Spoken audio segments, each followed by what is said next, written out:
தினம் இப்படி ஒவ்வொருத்தனையும் மோசம் பண்ணி சாப்பிடுறது ஒரு பொழப்பாடா.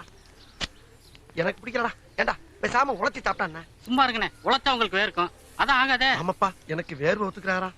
சரி, ஏதாச்சும் ஒரு பெரிய ஐடியா ஒண்ணு சொல்றான். இப்படி செஞ்சா என்ன?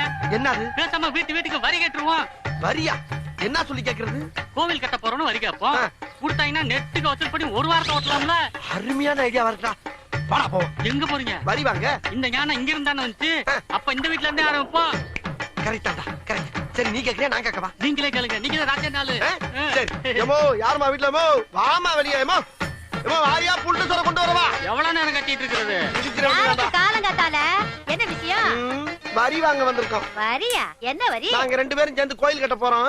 அதுக்கு வரி கேட்க வந்திருக்கோம். உள்ள கோயில திறக்க வழி இல்ல, நீங்க கோயில் கட்டி கிழிச்ச போறீங்களா? யாருக்கிட்ட என்ன பேச்சு பேசிக்கிட்டு இருக்க? அன்னை கல்லிங்க பாத்துமா உனக்கு தெரியல? என் புருஷனுக்கு தான் இருக்கு கர்லிங். எல்லாருக்கும் கல்லிங்க இருக்குமா? ஆனா இந்த கல்லிக்கு என்ன பவர் இருக்குன்னு உனக்கு தெரியுமா? இப்ப என்னப்பு? வீட்டு வரி வேணும். இல்ல தர முடியாது. தர முடியலன்னா வீட்டை காலி பண்ற. நீ வீட்டை காலி பண்ணணுமா? சொந்த வீடப்பு. ரொம்ப சௌரியமா போச்சு. சொந்த வீடா கோயிலுக்கு எழுதி கொடு. கோயிலுக்கு எழுதணுமா?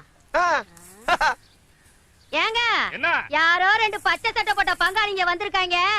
உங்க ஸ்டைல்ல வந்து கையெழுத்து போட்டு கொடுங்க. எவன்டா?